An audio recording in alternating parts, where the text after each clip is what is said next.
Okay, so look, I am not going to delay. I know you've all been very punctual, and I know that people might come in as we start. So I'll just keep an eye on that waiting room for us. And I'll also try and keep an eye on the chat as we go today.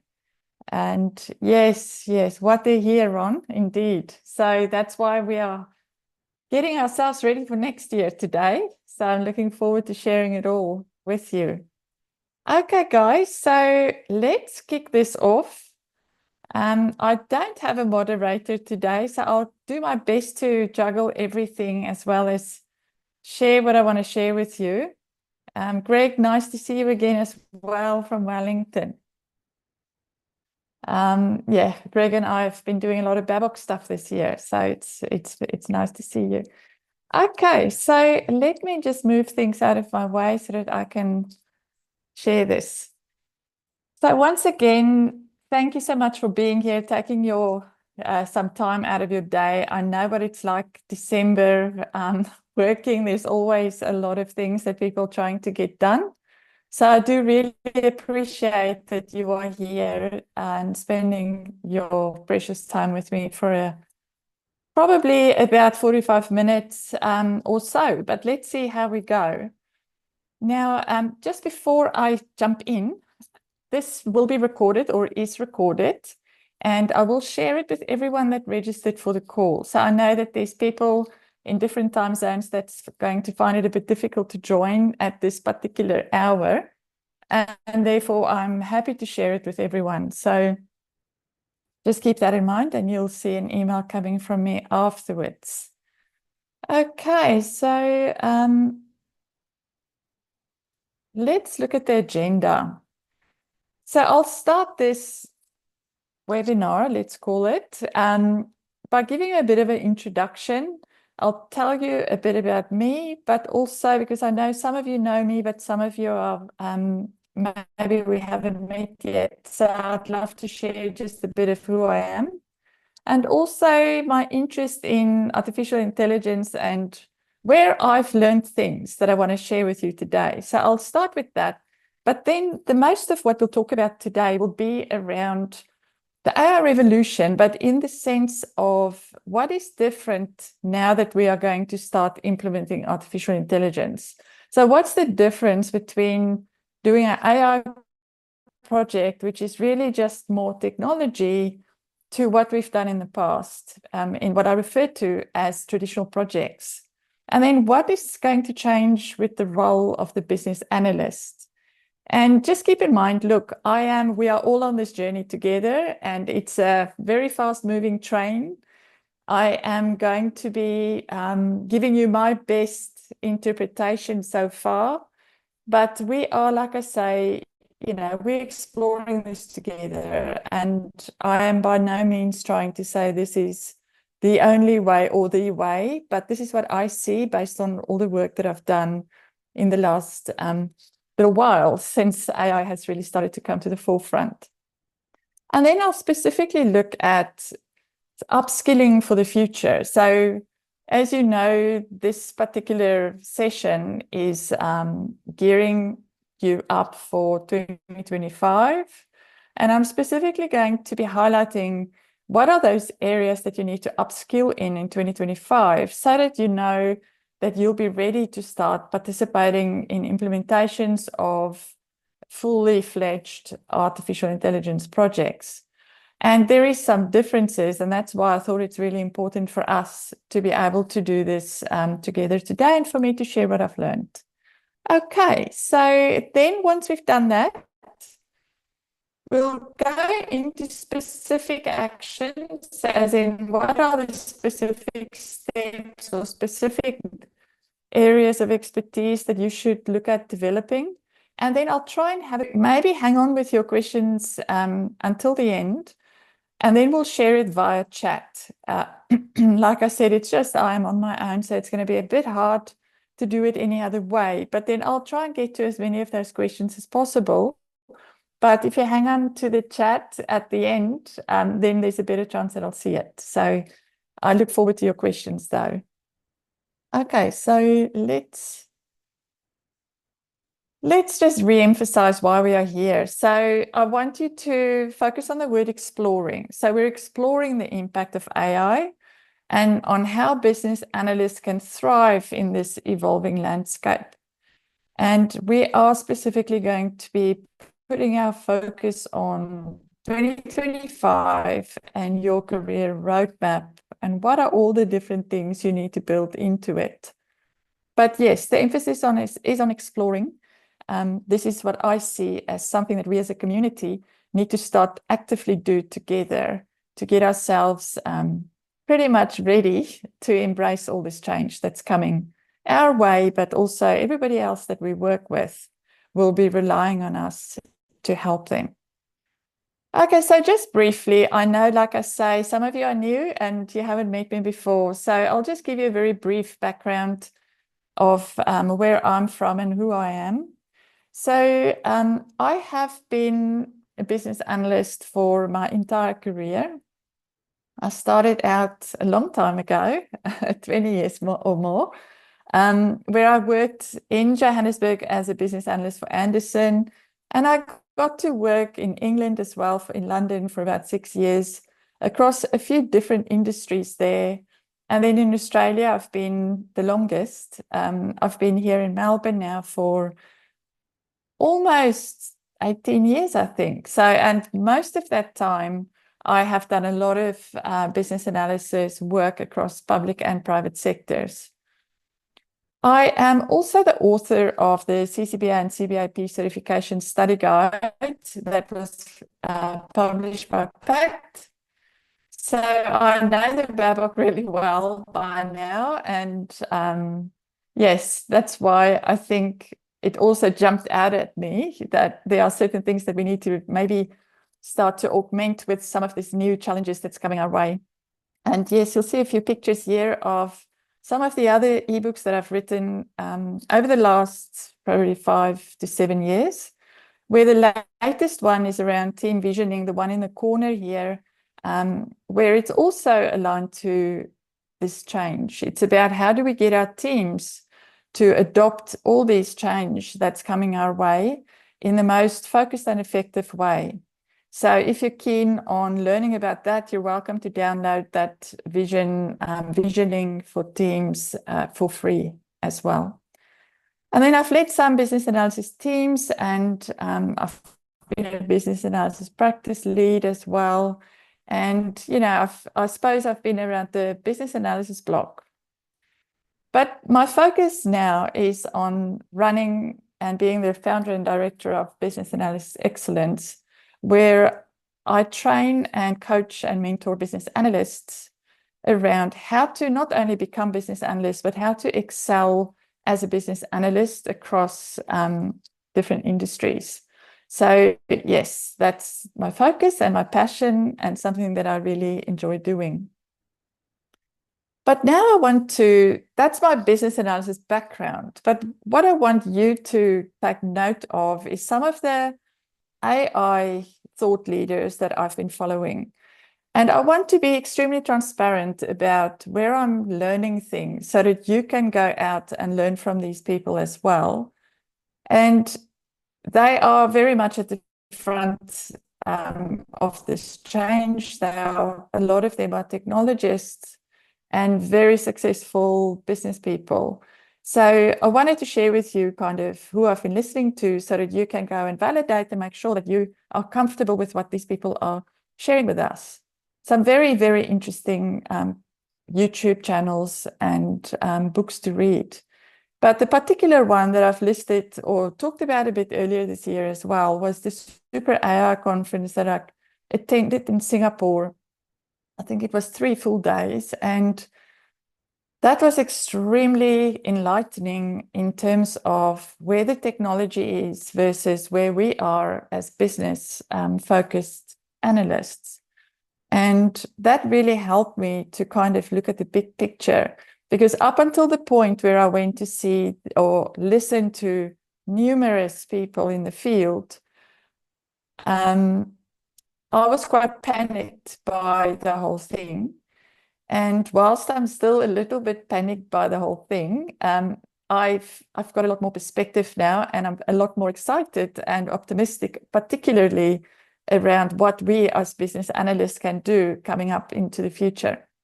So this was a very good conference that I would recommend. If you get a chance to maybe attend next year, go for it. I think they need more business people to go to those sessions, because the technologists are leading the way. And there were a few interesting talks from key business people as well. But I think we should start to participate and catch up.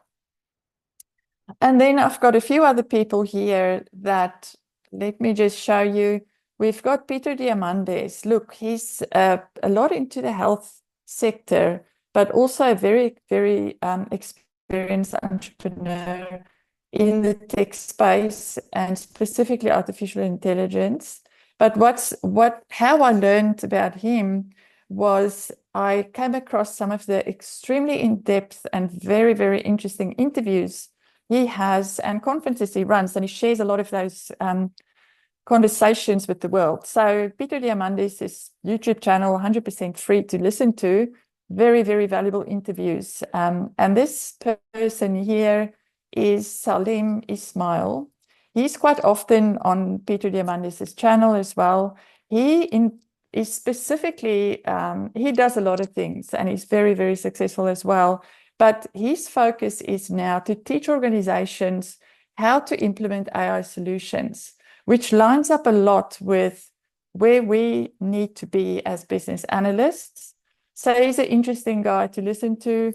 Of course, Elon Musk gets in there because he basically owns the biggest AI repository in the world. And then this, you may have seen, this is Google ex-CEO. Mo Gawdat, that wrote the book Scary Smart. While it is a bit scary to listen to, it's also very, very insightful, and I really urge you to read that book. And then, of course, Emad, he's a mathematician. He's been involved in a few AI companies. Also, he's got a brilliant mind, and he's being interviewed by Peter a couple of times, so please look out for him. All right, so that, and I'll share this list with you as well at the end if you're interested. But it's time now for us to get out of our BA bubble and really lift our heads out of this space and listen to what's happening, because it's affecting everyone. Okay, but before I get into the actual business analysis impact and how we can get ourselves lined up to be the best that we can be, I want to ask you, how have you actually used AI tools at work?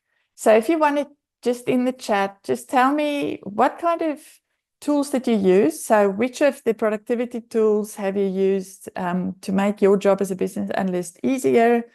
But in what way did you apply it? So I've got a few examples here. I know that a lot of us are starting to use it to help us formulate emails and just kind of, you know, use proper language and tone and professionalism. But how have you used it? So I see a lot of you have done ChatGPT, great, questions only, where you would go and ask, what questions can I ask my stakeholders in a particular topic area, which is a very good way. Copilot, yes, thanks, Joan. I've spoken to a few people in the field, and they are using Copilot a lot. And some BA practices here in Melbourne, I know, is actively integrating it into their productivity as business analysts. There's quite, yes, writing emails, writing reports, or cleaning it up, fixing Excel formulas. How amazing. Yes, that's a great way. Clear. And then, yes, creating user stories. If you're not using it for user stories, I would say do it. You need to start thinking about using these productivity tools so that you can become a super BA. I'm not saying, of course, just blindly letting it do it or sharing any private data. I'm not saying any of that. If you use it the right way, I think that's a really good way for user story writing. Yes, absolutely. So this is something that I've seen others use as well, Rajendra, around ChatGPT to help and summarize Teams transcripts, because a lot of us have got a lot of meetings, and now there's so many AI tools that can help us to summarize that really quickly and effectively. So that's great. And thank you. Even wrote code, Lorata, well done. Intensive data analysis, Gemini, ChatGPT, that's amazing, Millen. That's very good. And then also any ACs that I wouldn't have thought of. Varsa, I'm not sure what that means. But yeah, look, thank you for that. Otherwise, feel free to clarify that if you wanted me to just explain that to everyone. But great. So thank you so much for sharing that. And I think acceptance criteria, yes, that's what you meant. Thank you. It's a very good way to do acceptance criteria, a very helpful and productive way. Great. So thanks, guys. Thanks for sharing how you've used it so far. Jasper is another AI tool that I came across quite a long time ago, actually, before or just around the same time as ChatGPT came to the forefront. It's another really useful tool that you can not only do a lot of documentation style or research style work with, but also you can do great images. Claude, I have personally not used yet. I'm a very heavy ChatGPT user. And Copilot, I believe, is the Microsoft very popular AI as well. Okay, so great. And just to let you know, this talk is not about these tools, but they do fit in to what I'm going to share with you. But I wanted us to get a chance just to say which ones we have used, so that we can get that one out in the open. Okay, so let's now have a quick look at this quote that I found that Sam Altman said, the CEO of OpenAI. And I think at least some of you would be here because of a concern of your job being taken by AI. So here he says the future of AI is not about machines replacing humans, but about humans and machines working together to achieve more than either could do alone. And you know what? I have contemplated all of this a lot. And I think, especially from a business analysis perspective, this will become what we need to do, is to collaborate with AI to become better and produce more and better results. So I like that statement that he's made. And I think inevitably all of us are changing. We have to, but for all of us that is on this train to change, there's a really bright future ahead.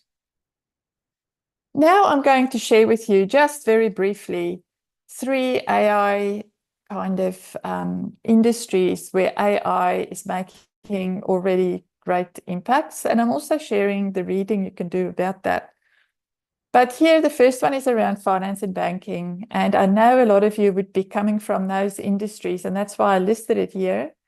And I know there's many, many ways that AI can help us. But what JP Morgan Chase's coin system, what they've implemented, is basically legal documents that gets interpreted by AI that is solving and saving, according to them here, 360,000 hours of work annually. Now, at the AI conference that I was, they were also showing an example of how the legal profession is being disrupted quite a lot with the labor-intensive tasks around document analysis. So it helps with reducing errors, increasing efficiencies, and it helps the employees to actually focus on the more difficult and complex parts of their roles.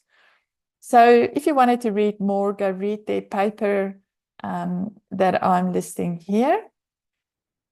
Then, of course, it's impossible not to notice Tesla's advances that they're making in the automotive industry, and actually beyond that. But if we just look at their FSD, or their full self-drive capability that they are about to deploy fully, This is increasing safety in cars. So once we can get over the notion of not being the ones doing the driving, people who has actually done full self-driving have said that they will never, ever go back to driving themselves. It's too dangerous. So this is a massive change that's happening to all of us, and I look forward to seeing it all around the world to reduce all kinds of road accidents. And then the last one I just quickly want to highlight to you is one that is dear to all of our hearts, and that's the healthcare industry, where AI is in fact making a big difference with helping us to assist in diagnosing people and even predicting patient outcomes. So AI is being used in a very tangible way where we can see it saving people's lives and avoiding errors that's so often made or things that's missed. So I think if you want to read about that, of course, there's the further reading, but this is a very exciting field where AI is making a huge impact. So this was just to give you a little bit of some of those big changes that's happening out there, where things are dramatically being changed and improved with AI. But now it's time for us to look at how does this actually impact our roles? So how is the business analysis role being reshaped? And what are the new opportunities for us to embrace? And I want to go back to cars. And no, I am not actually a car fanatic, but I thought this was a great analogy. I want you to just think for a moment about what are the differences between a petrol car and an electric car, or a gas car, I think you call it in the US. Now, a petrol car, as you know, uses fuel, and you have to go to the petrol pump or the gas station to fill up your car with fuel. It also uses a combustion engine, and it has got a lot of exhaust fumes that it produces.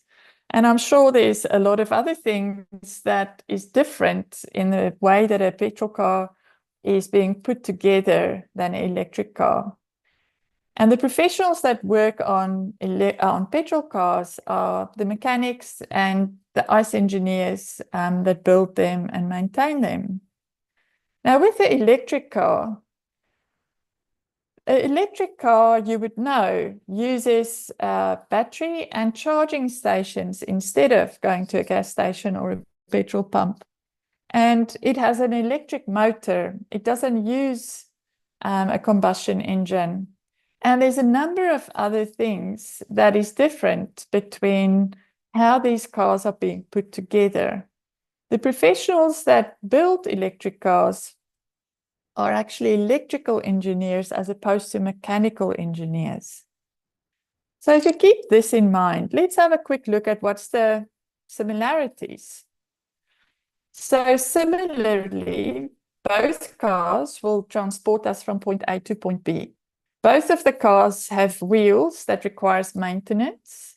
Both have seats and steering wheels, at least for now. So these are the things that stays the same, and the overall goals is the same.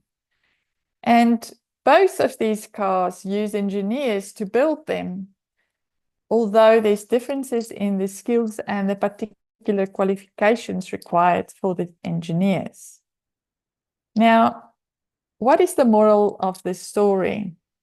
So basically what I'm trying to illustrate here is that AI implementations have got similarities, but also fundamental differences when you compare it to traditional software. There are things that is shifting quite fundamentally for us when we start implementing this AI technology rather than what we've done in the past. And I'll step you through what those changes are. But here, I also just want to, before I move on, point out that some of the knowledge and the skills that's required for us to implement AI systems is brand new and is different to what we've done in the past. So that brings us basically to three critical questions that you need to have front of mind when you start planning the next year ahead. The first question is, what BA skills stay the same between traditional projects and AI projects? Because you still need to build those skills and keep them strong. But what is different between an AI project and a traditional project? So what are those new foundational knowledge that you will need to start building up to be efficient or effective in an AI project? And then what AI tools do I need to be skilled in to implement AI solutions? So what are the actual, AI technologies that you should learn? So I want to start now by just highlighting the three key differences, as far as I can work it out, between AI implementations and traditional software implementations. And the one is data dependency. So with the AI software implementation, this actually relies very heavily on large volumes of data for training and improving algorithms. And the quality of the data directly impacts the AI's performance. And the deeper you get into understanding AI and how it works, the more you'll realize just how big a deal this data is. And then if we compare it to a traditional software implementation, here it's a lot more about the rules and the logic that we've defined up front. And it doesn't necessarily need a lot of data to do its basic functioning. Now, this particular point or this particular dependency, just to step back for a moment to the conference that I attended in Singapore, this was a point that they made. There was someone talking from McKinsey that said that they've done quite a few global company proof of concepts with around the idea of implementing AI solutions for those big companies. And what they found is that a lot of the time, those companies would get stuck on the point where they need to have their data in order to be able to proceed. So data is super important, and it will remain at least for a period of time whilst these companies are getting their AI sorted out. And I want you to, that's why I'm emphasizing this. It's super important. It's something that will keep coming to us as business analysts. And I'll talk to you about what I think the level of knowledge is that we need to build in this area in a moment. But I just want to highlight that data is currently a huge problem for a lot of large organizations in a bigger way than it's been before. I know that we've all been challenged with data and all of that in normal projects, but this is just going to become bigger. So that's the first key difference between AI and traditional. Then, of course, the other big difference is the learning capability of AI implementations. So AI actually has a learning ability, and it can adapt and improve over time through the exposure of new data and new scenarios. And this is very fundamental as well. So this is, if you think about the electric vehicle, this is almost like the motor that is not the combustion engine anymore. The electric nature of it, this is what that is. And then you've got the traditional software implementation, where, again, we use the predefined rules and logic, and we don't necessarily, nothing's going to change in the outcomes. It's going to be exactly what we think it's going to be. And that brings me to the next point, outcome unpredictability. So this is the, I suppose, the genius of AI, but also the side of it that makes all of us a bit nervous. And that's the fact that we cannot always predict the outcomes that we'll get because of the learning nature of the different types of algorithms that is being implemented. So the results will vary depending on what data we feed it and what scenarios it's getting to look at. So this, if you start to really sit back and think about, okay, how does this affect us as business analysts? It needs a bit of thinking and contemplation. And then but there's definitely a lot there. Then the traditional side, it delivers consistent and predictable outcomes based on defined logic and rules. So again, we know exactly what we put in and what we'll get out is going to be very predictable and testable. Okay, so those are the key differences. Now I just want to quickly run through what's actually staying the same. And at a very high level, I've just picked these 3 similarities. The one is our illustration collaboration side of things. We still need to understand the business needs and the requirements. So this is not going to change. You still need to be able to ensure that the solution that we're implementing is the solution the business were asking for and need. And that it, of course, aligns to organizational goals. However, it is important now, and this is a little bit where those AI productivity tools that you've just mentioned to me fit in. The way we elicit requirements is changing. So, and the type of requirements that we will have to start eliciting for those projects will also be different. So when we use things like Copilot and ChatGPT, we'll have to start to augment this particular business analysis activity. Now, the development lifecycle is another one that has some similarities, although there's also some key differences. So in both cases, we still can follow a structured development process like Agile or potentially even Waterfall, because we're still designing, developing, testing, and deploying. However, with AI implementations, there are a number of new stages or steps that's required in order to be able to implement AI.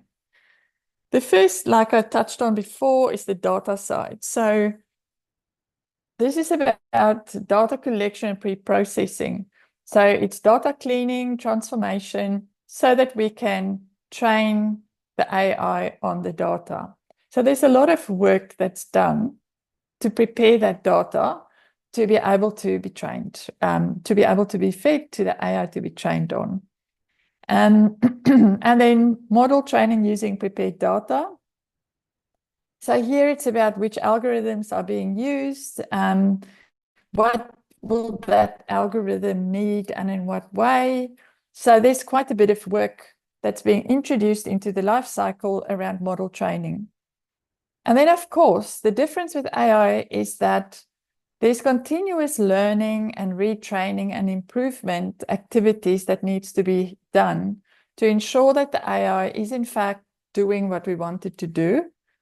And then monitoring and maintenance. So where we could, in the end of a traditional project, hand it kind of over with minimal intervention and maybe do the occasional maintenance upgrade, this is going to require a lot more active monitoring and maintenance, because it's almost, you can almost see it as a bit of a live model. The AI keeps on using data, keeps on using scenarios.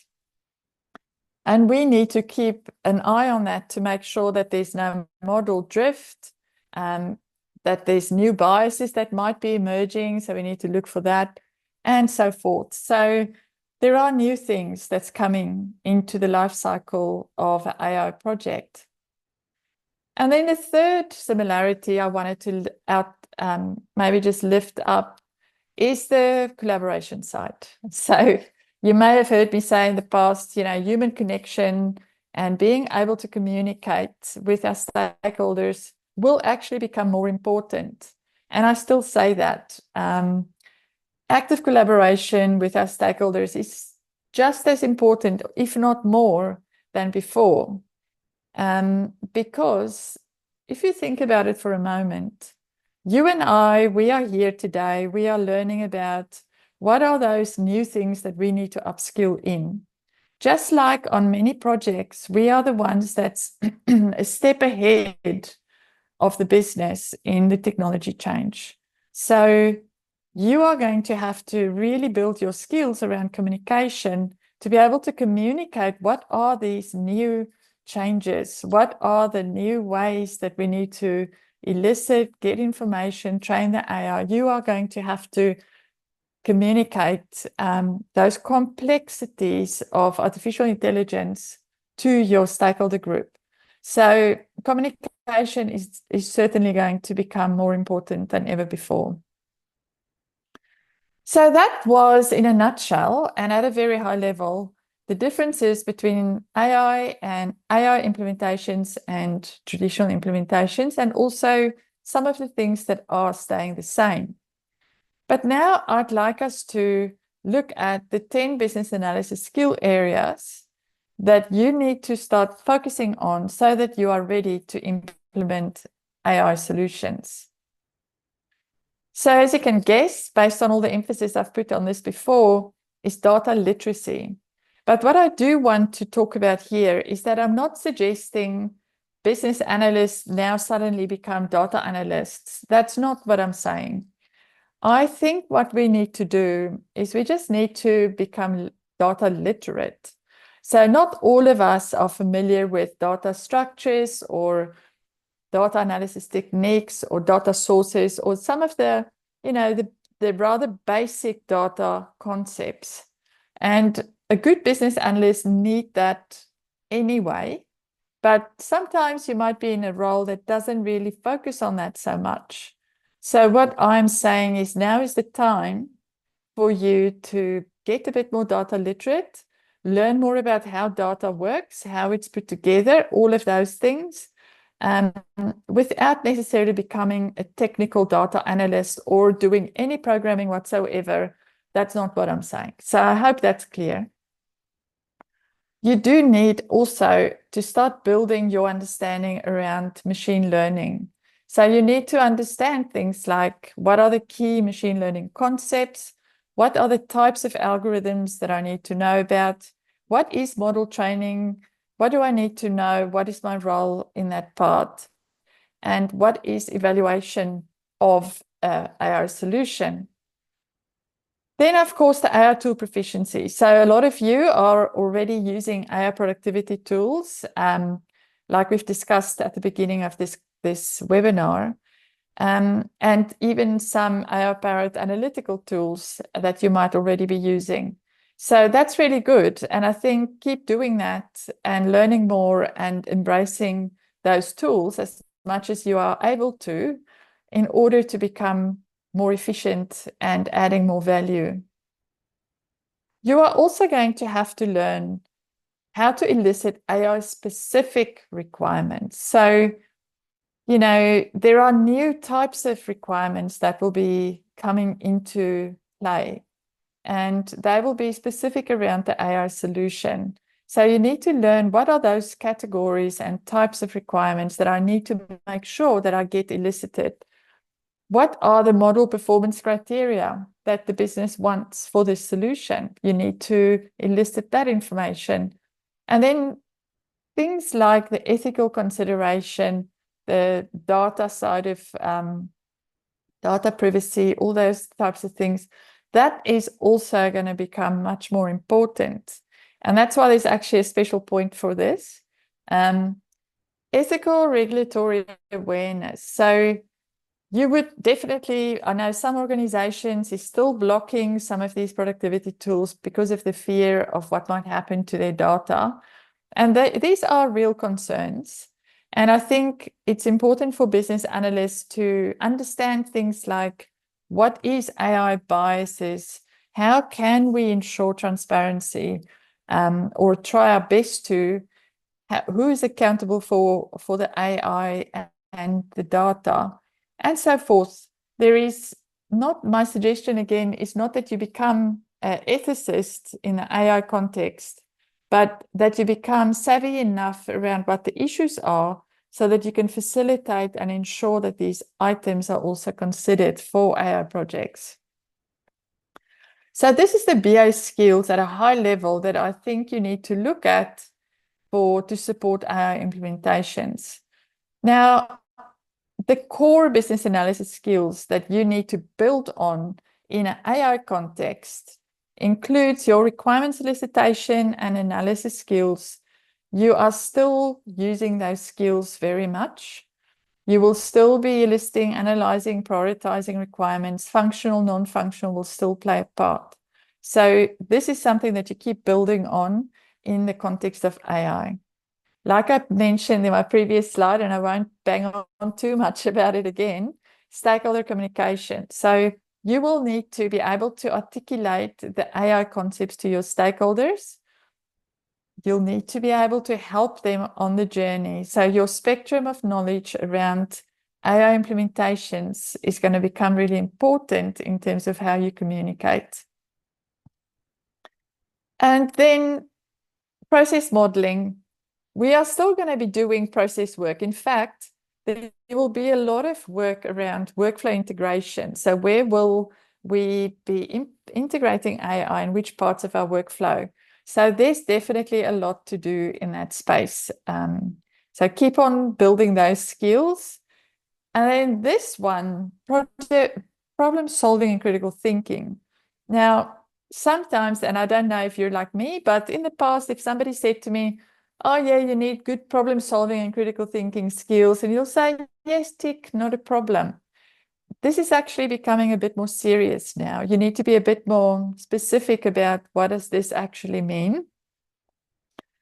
Because like I said, we will face quite complex new problems and new challenges that will require you to be able to solve those problems. So building some good skills around this is definitely going to stand you in good stead. And critical thinking specifically. But I'll tell you more about that in a moment. And then the last one, change management.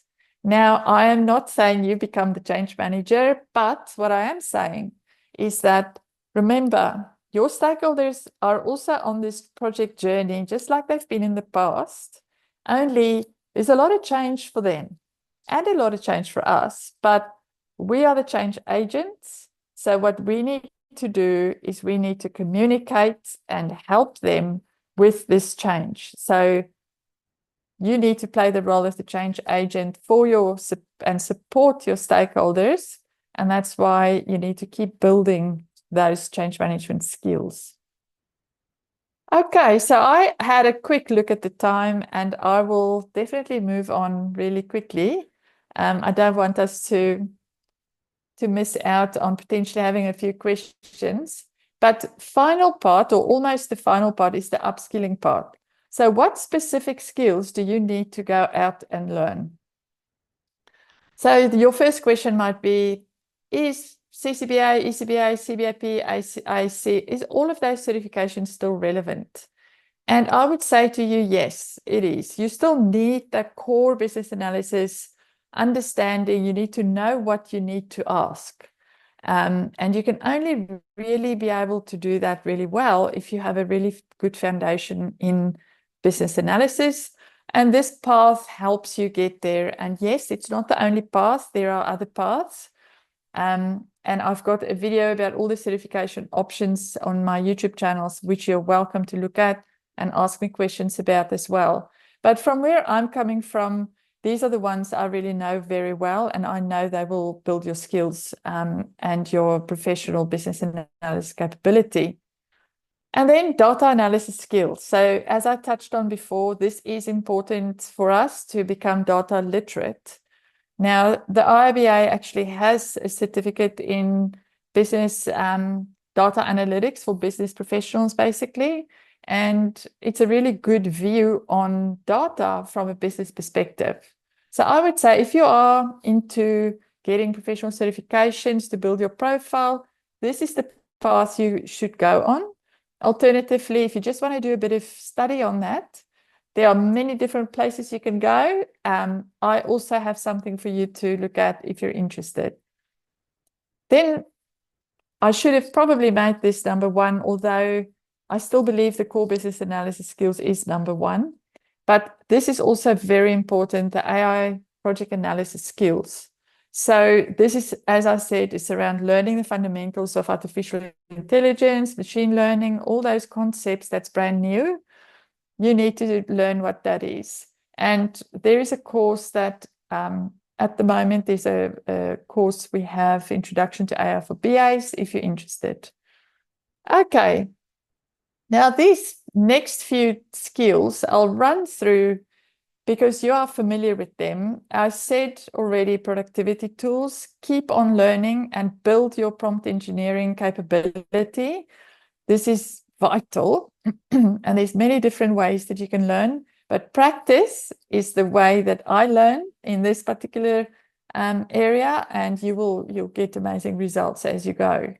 Data analytics tools. Now, these are not mandatory for everyone to necessarily do, but it's a really good skill set to add to your profile if you do have the ability or interest to do a bit more around data. Learn how to use these tools and dig a bit deeper. It will not go to waste. Collaboration tools, a lot of you are familiar with these. So I'm just listing some. They will have AI capability that you should also learn how to use really well. And then, of course, the modeling side. We are still modeling things, but Lucidchart, Draw, and Microsoft Visio are good places to start to dig deeper into what AI capabilities they have and how they can help us model faster and think of things that we may not have thought about before. But then the last few skills that I'm going to list now is back at the really important items that I think you must really take seriously. Adaptive communication skills. So I know I hammered on this before. I'm just going to say again that the ability to communicate complex AI concepts through storytelling and visualization. So learn how to do that really well.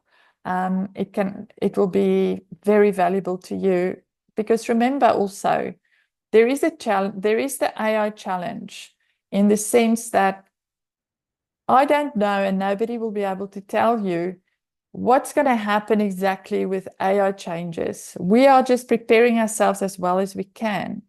And those of us that are going across all these dimensions and developing all of these skills consciously are probably the ones that will be able to keep making a difference and add value to organizations for a lot longer. So do not dismiss any item and try and build it into your career roadmap for next year.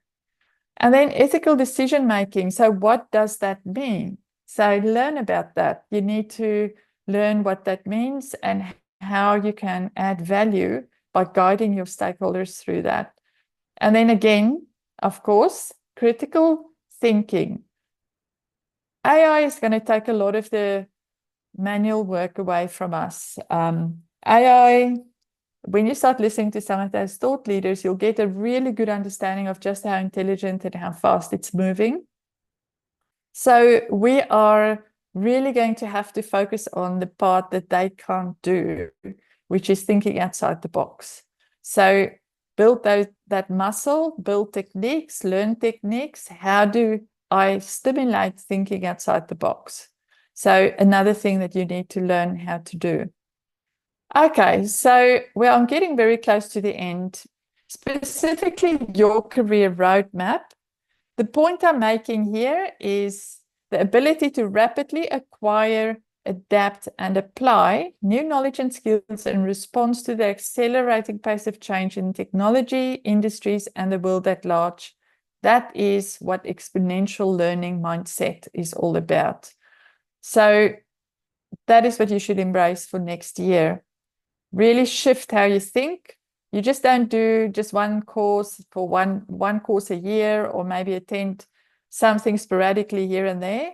You are going to have to shift your mindset to be a lot more proactive in how you learn about everything that's happening out there. So what I will do is I'll share what I've created for you that I hope you like, is a career roadmap checklist. Just to summarize a lot of what I've just said, so that you've got a checklist to go through and see how can you go out and acquire these skills. What can you do? What can you learn? What course can you do? What website or what YouTube channel can you listen to? Whatever it might be, there's many ways to acquire new knowledge. I'm going to give you a checklist of things that you can acquire. And, no webinar would be complete without an offer from the presenters. I just want to say that I want to offer to you a 6 IIBA endorsed course bundle for a fraction of the cost if you were to buy them individually.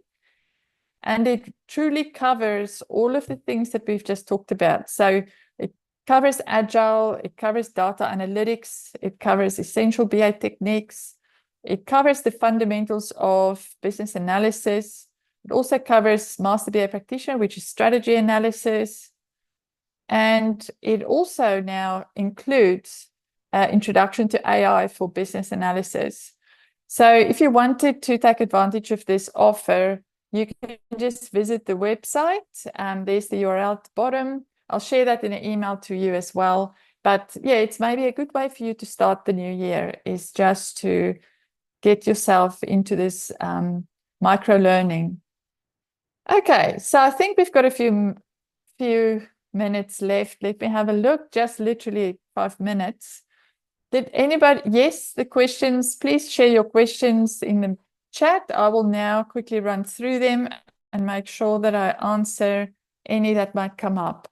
So will the slides be available after the session? Yes, the recording will be. So the recording will be shared, as well as the checklist. I'll send you that as well. And I'll send you a list of the resources from the people that you should go and listen to.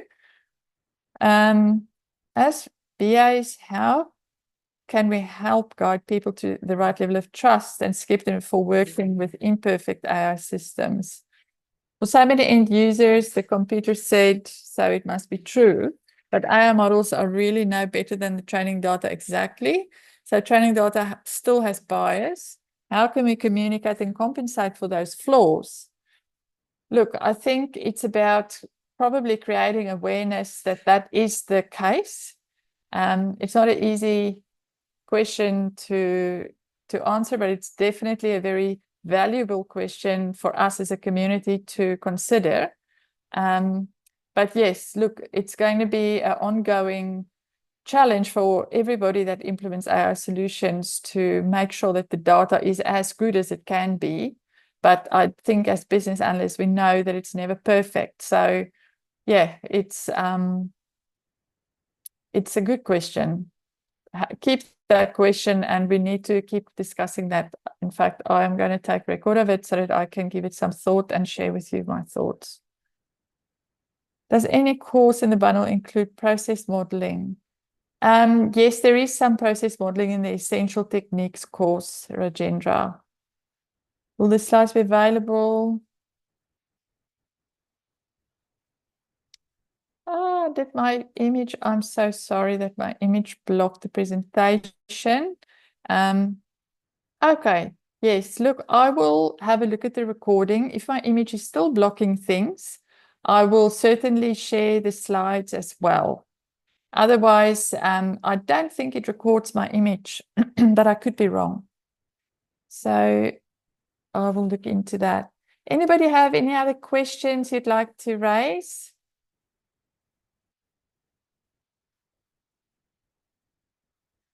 What are your thoughts about increasing BA hiring and salaries? This seems like a lot of added value. Look, LaDonna, just to be clear, yes, I think it's going to become a bit like you need to know this stuff to survive as a business analyst, if I'm very honest. I don't think it's going to be a matter of this is going to make you so good that people are going to pay you more. They may. If you are really good, you will be paid more regardless of what you have under your belt. But yeah, I think the world is changing so much. And, even I listened to an interview with Elon Musk, and somebody was trying to get him to say, what's going to happen in the next 10 years? What's it going to be like? And he sat there contemplating, just looking into space for a while. And then he said, you know what? When change happens this fast, it gets very difficult to predict the future into the long-term future. You can really just try and predict the short-term future. So my current view is the next 12 months. I think we should just upskill and see what happens. Hopefully, AI business analysts will get paid a premium, but I don't necessarily think that will be the case. Any other questions? Okay, well, I just want to say again, thank you so much to everyone for taking the time to be here. I hope you've enjoyed the talk. I hope it's given you some new things to think about. If you ever wanted to ask me further questions, feel free to reach out to me on LinkedIn, or you can reach out via email. My email, I'll put it in the chat.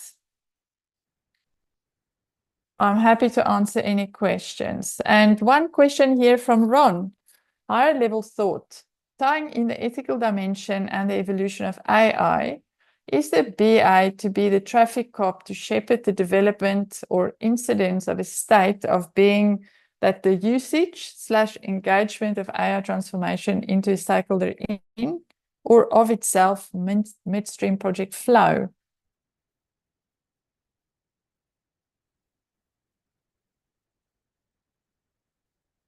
That is certainly a higher end thought. And I think, yeah, look, I don't know the easy answer to that, Ron. I think all of us should contemplate that as well and see how we can answer that. Wonderful. Thank you so much for giving me your time. And we've got 2 minutes left, so I will probably close the call. I hope you enjoyed it. And yes, like I say, feel free to reach out to me. I would be delighted if you had questions.